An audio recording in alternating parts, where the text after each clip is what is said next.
कुछ लोग भी बड़ी अजीब बातें करते हैं।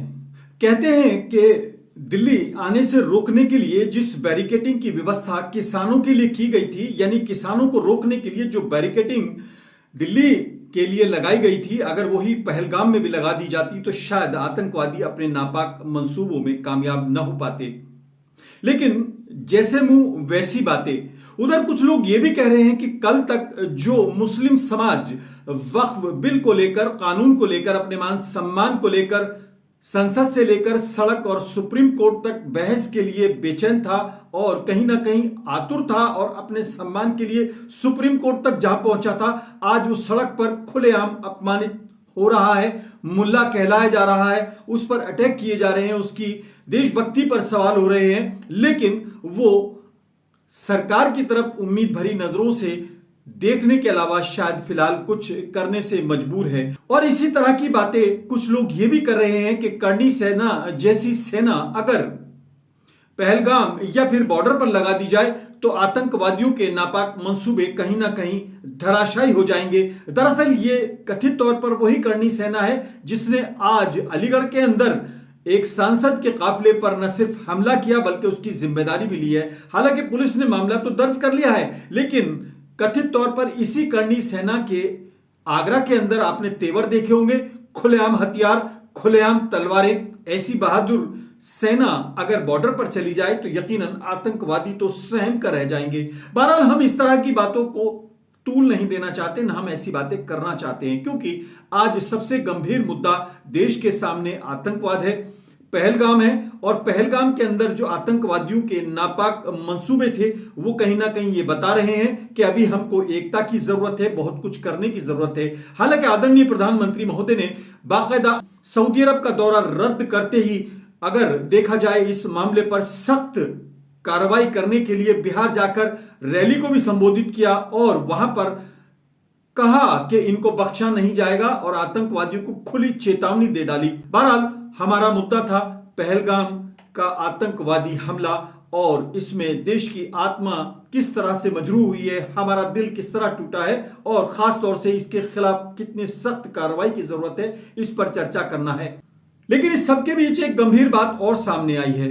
लोगों ने मीडिया पर भी सवाल उठाने शुरू कर दिए हैं। लोगों का आरोप है कि मीडिया खास तौर से गंभीर मुद्दों को नहीं उठा रहा है और देश को वस्तु स्थिति से अवगत नहीं करा रहा है।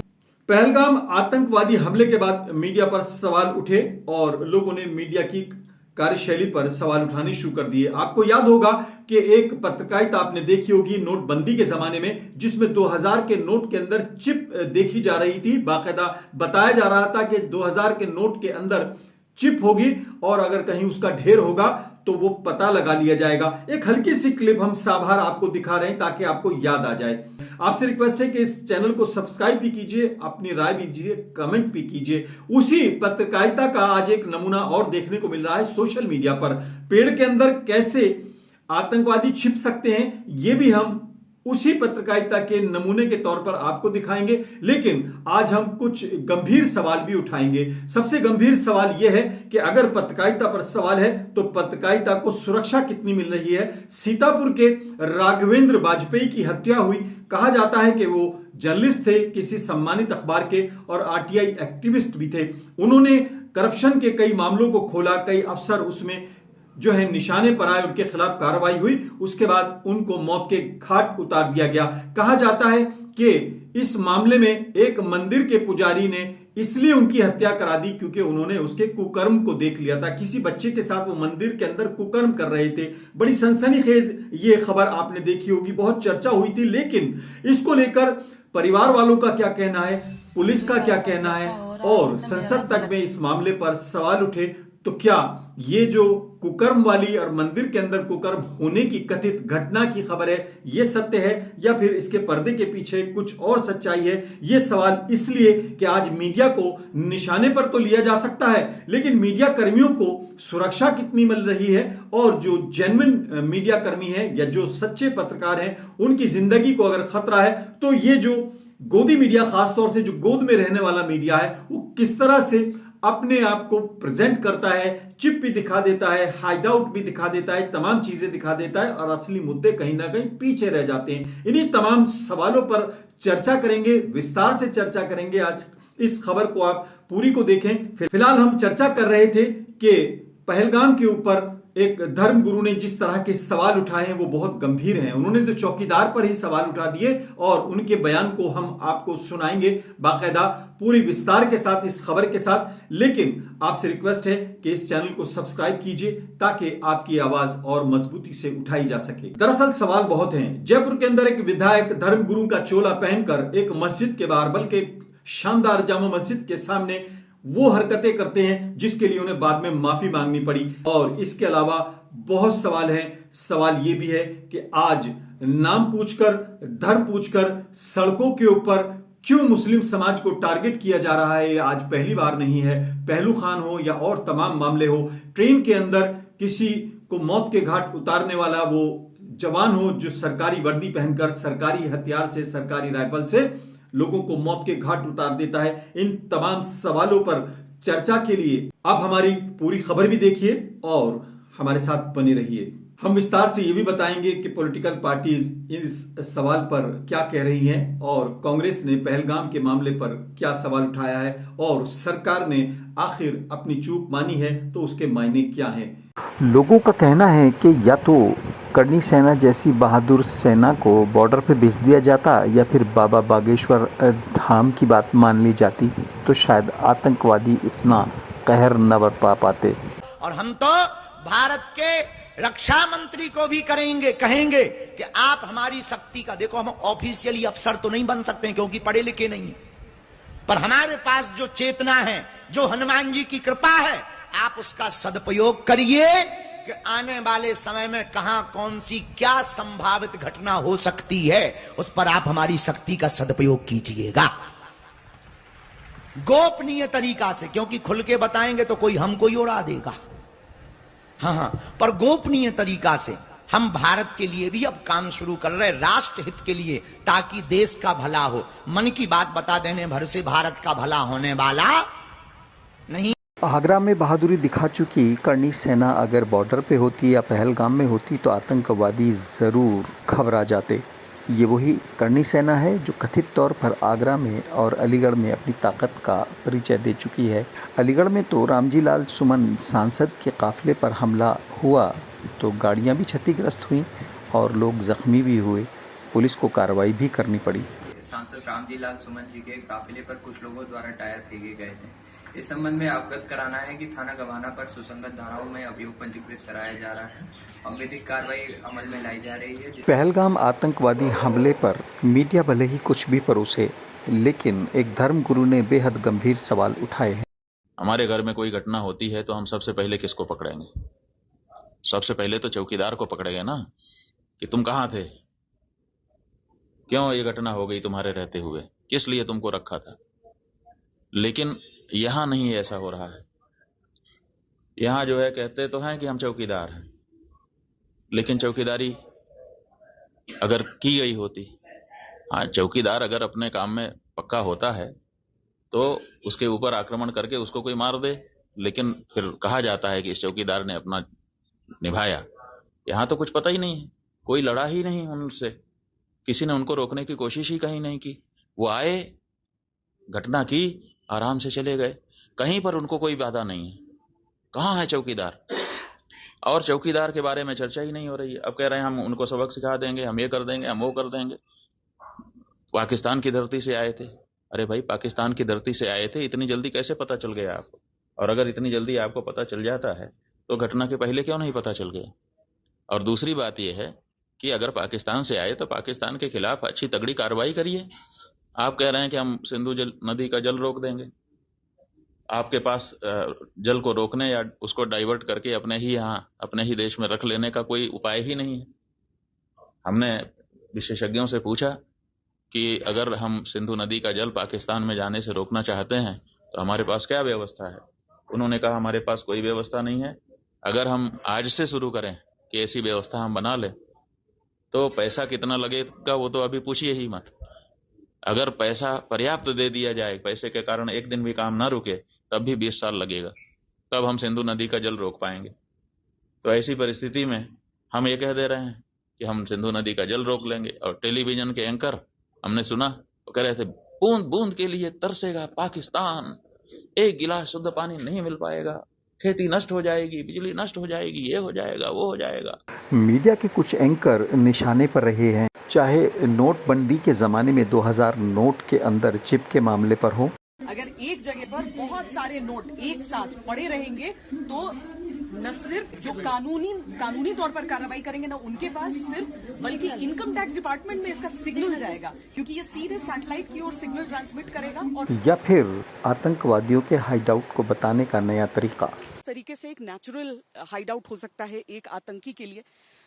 ये एक पेड़ है, पेड़ का तना है जो आपको नॉर्मल। लेकिन सच्चाई ये है कि आदरणीय प्रधानमंत्री नरेंद्र मोदी पहलगाम आतंकी अटैक को लेकर बेहद गंभीर हैं। उन्होंने सऊदी अरब का दौरा रद्द करके तुरंत बिहार जाकर एक रैली को संबोधित करते हुए आतंकवादियों को चेतावनी दे डाली। ये हमला सिर्फ निहत्थे पर्यटकों पर नहीं हुआ है, देश के दुश्मनों ने भारत की आत्मा पर हमला करने का दुस्साहस किया है। मैं बहुत स्पष्ट शब्दों में कहना चाहता हूं, जिन्होंने ये हमला किया है उन आतंकियों को और इस हमले की साजिश रचने वालों को उनकी कल्पना से भी बड़ी सजा मिलेगी, सजा मिलकर के रहेगी।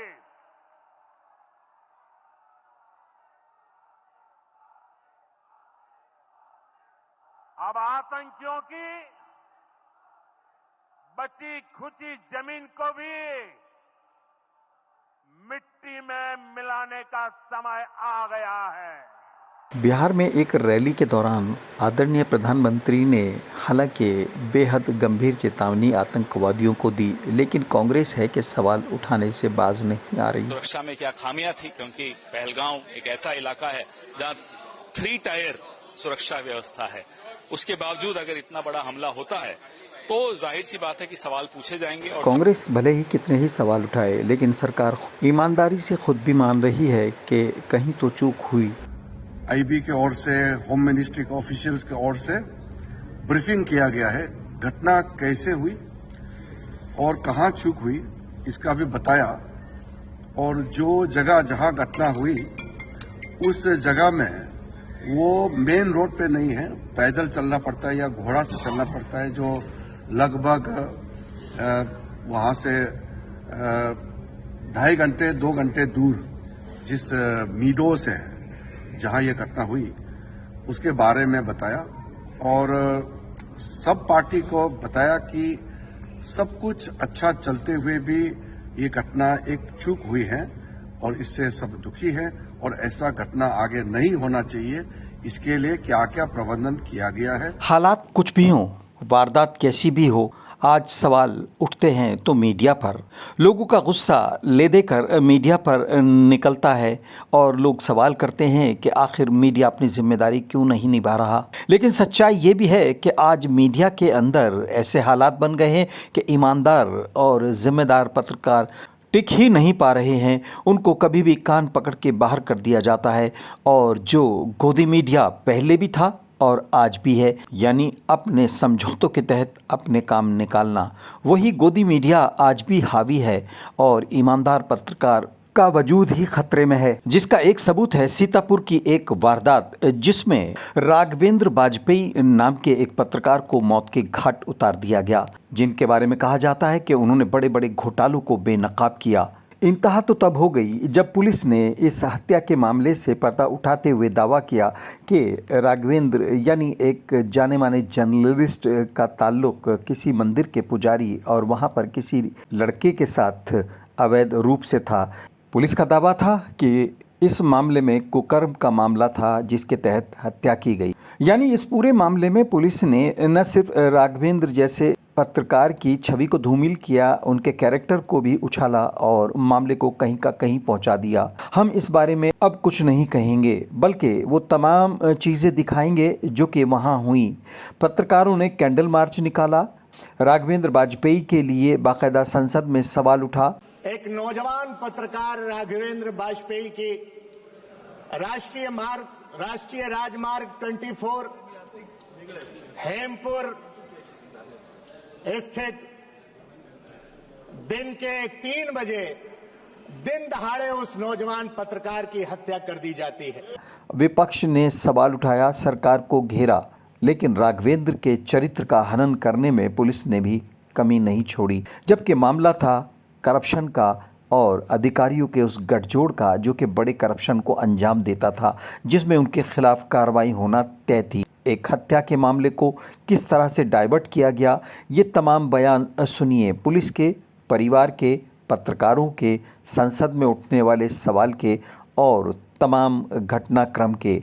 यानी पत्रकार अगर काम करना चाहे भी तो फिर करे कैसे। दोपहर बाद लगभग 3:15 बजे के आसपास यह सूचना प्राप्त हुई कि नेशनल हाईवे पर जो सीतापुर की साइट है, हेमपुर ओवरब्रिज के ऊपर एक आरटीआई एक्टिविस्ट और दैनिक जागरण के स्थानीय पत्रकार राघवेंद्र वाजपेयी, उम्र लगभग 35 वर्ष की डेथ हो गई है।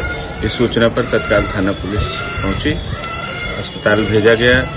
परिवारजनों से वार्ता की जा रही है, इनसे तहरीर लेकर सुसंगत धाराओं में अभियोग पंजीकृत किया जा रहा है। उजागर किया है इस बहादुर साथी ने, इस बहादुर हमारे पत्रकार ने, उसी के तहत इस घटना की गई थी। देखिए, मैं इतना ही कहना चाहूंगा कि ये जो तंत्र चल रहा है, ये पूरा इनका जो आपसी इनका तालमेल है, अपराधियों का, पुलिस का, अधिकारियों का, ये सब चीजों का उजागर किया। और अभी तक जो सामने चीजें आई हैं, बहुत कोई मैं समझता हूं कि मजबूत स्थिति नहीं बनी है, केवल और केवल अभी बात को घुमाए। सीतापुर के पत्रकार हत्याकांड में सरकार ने बहुत ही गंभीरता के साथ लिया है, कड़ी कार्रवाई होगी और इसमें कोई बख्शा नहीं जाएगा।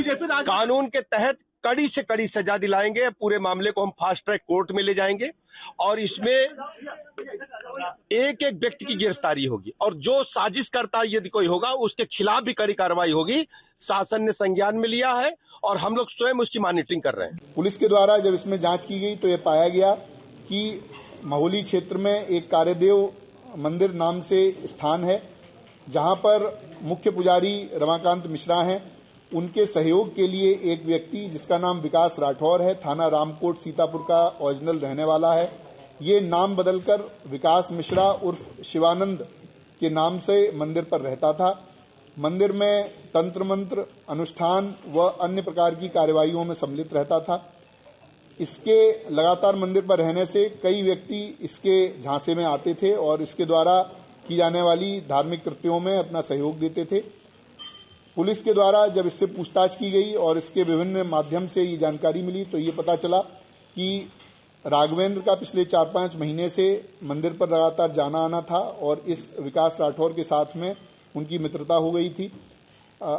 सुबह शाम अन्य गवाही टाइम पर राघवेंद्र मंदिर पर जाते थे, वहां पर इनकी मुलाकात रहती थी।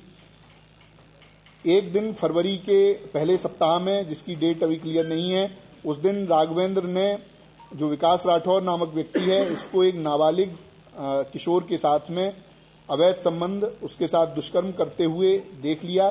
ऐसा इस विकास राठौर के द्वारा अपने बयान में बताया गया है। विकास राठौर ने यह भी बताया कि जब इसके दुष्कर्म को उन्होंने देख लिया और उसके बाद में उसको उजागर करने की बात की, चूंकि ये मंदिर जैसे बहुत ही महत्वपूर्ण स्थान पर रहता था तो ये एक अधार्मिक कृत्य कर रहा था, तो इसकी बात उजागर करने के लिए जब बात हुई तो इसको संशय हो गया। इसको लगा कि अगर ये ऐसा होता है तो मेरी पूरी जो बनी बनाई प्रतिष्ठा है, जो मेरी बनी बनाई आर्थिक स्थिति है, वो खत्म हो जाएगी। क्योंकि मंदिर एक बड़ा मंदिर है, वहां पर इसको काफी आमदनी रहती थी और ये अलग अलग तरह के कार्यों के लिए अन्य अन्य जनपदों में भी जाता था। तो उसके बाद इसके द्वारा राघवेंद्र की मर्डर का प्लान बनाया गया। 2 अन्य अभियुक्त जो हमने गिरफ्तार किए हैं, निर्मल सिंह और असलम गाजी, ये आपराधिक प्रवृत्ति के व्यक्ति हैं, इनका आपराधिक इतिहास है। इन दोनों लोगों से इसके द्वारा संपर्क किया गया।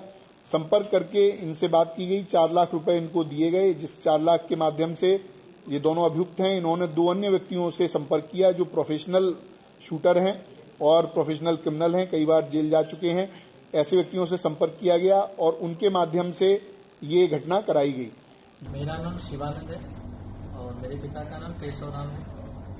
मैं पिछले 5 सालों से कार्यदेव मंदिर में रह रहा हूँ और उसी के दौरान में बीच में 2 महीने करके ऐसे हरिद्वार में भी रहता था, वहाँ भी रहता था, यहाँ भी समय देता था और मैं ज्योतिष और पूजन पाठ इत्यादि का कार्य करता हूँ।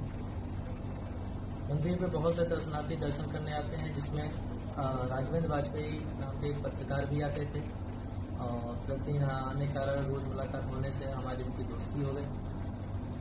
और पिछले 2 महीने पहले एक दिन शाम को उन्होंने हमारी आपत्तिजनक वीडियो या फोटो बना ली, जिसके बाद उन्होंने हमको ब्लैकमेल करना चालू कर दिया। 20 लाख की डिमांड की और हमारे संग जब उसको जबरदस्ती समझ बनाने की कोशिश की, डिमांड की।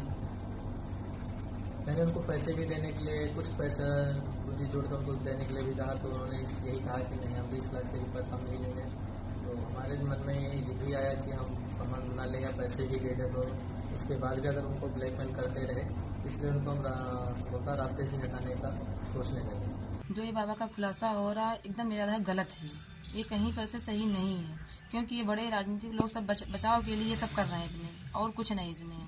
क्योंकि बाबा के यहाँ उनका लेना देना कुछ था ही नहीं, यहाँ पूजा करने जाते हैं। इस पर हमको विश्वास नहीं हुआ, क्योंकि बातें तो अब ये क्या बताएं इसमें कि जो मतलब पहले ही बताया गया कि इन्होंने दुष्कर्म किया है, कुकर्म किया है शिष्य के साथ, बाबा ने देख लिया इसीलिए मरवा दिया गया। अब ये क्या बोल रहे हैं कि बाबा कर रहे थे, इन्होंने देख लिया। अब क्या सही है क्या गलत है ये नहीं जान पा रहे हैं। इसमें क्या मतलब छिपाई, किस शख्स को बचाने के लिए इतनी साजिश रची जा रही है ये नहीं समझ पा रहे हैं। जो घोटाला चल रहा था, जिन भ्रष्टाचारियों के खिलाफ इतना पर्दाफाश किया गया, उनके बारे में कोई जांच चल ही नहीं, उन बिंदुओं पे कोई बात हो ही नहीं रही है। बस शुरू से लेकर आखिरी तक बाबा ही देखे गए। जब बाबा पर खोलना था तो पहले एक कहानी बनाई गई, अब ये दूसरी आज कहानी बन के तैयार हो गई। 34 दिन क्यों लगाया गया? उसी दिन खोल देना था जब बाबा के पास सारे साक्षी थे। और जो साक्षी जो वीडियो बता रहे हैं देखी गई, वो वीडियो हमको दिखाई जाए। जो बता रहे हैं कि इन्होंने देख लिया, उसकी वीडियो हमको दिखाई जाए। पहले कल तो इन सब लोगों ने बोला, इन्हीं आए थे पुलिस वाले, वो बोले कि इनके मोबाइल में कोई साक्षी नहीं है और बाबा के मोबाइल में साक्षी है। आज बोल रहे हैं कि इनके मोबाइल में साक्षी मिले। रोज बस एक नई कहानी बनाई जा रही, जिन बिंदुओं पे जांच होनी चाहिए उसकी जांच अभी भी नहीं हो रही है। इस खुलासे से हमको विश्वास नहीं हो रहा है। हम माननीय मुख्यमंत्री जी से यही अनुरोध करेंगे कि हम इसकी सीबीआई जांच होनी चाहिए। मामला पत्रकार की हत्या का हो या फिर करप्शन का या फिर मामले को दबाने का, पहलगाम के अंदर आतंकी हमला हो या फिर करनी सेना जैसी कानून को हाथ में लेने वाली चर्चाएं, मीडिया भी सवालों में है और वो लोग भी सवालों के दायरे में है जिनकी ये जिम्मेदारी है कि समाज और देश सुरक्षित रहे। चैनल को सब्सक्राइब कीजिए और अपनी राय दीजिए, कमेंट कीजिए। और हाँ, हमारे चैनल पर आने वाले छोटे छोटे विज्ञापन 10-20 सेकंड के होते हैं, ये आप देखेंगे तो इसकी हमें जो है अर्निंग होगी, हमको फायदा होगा। हम आपसे कोई और मदद नहीं मांगते, सिर्फ आप विज्ञापन देखने के लिए कुछ सेकंड देंगे तो वो जो हमें विज्ञापन दाता कंपनियां हैं उनसे हमको कुछ अर्निंग हो जाएगी, आपकी जेब से कुछ नहीं जाएगा।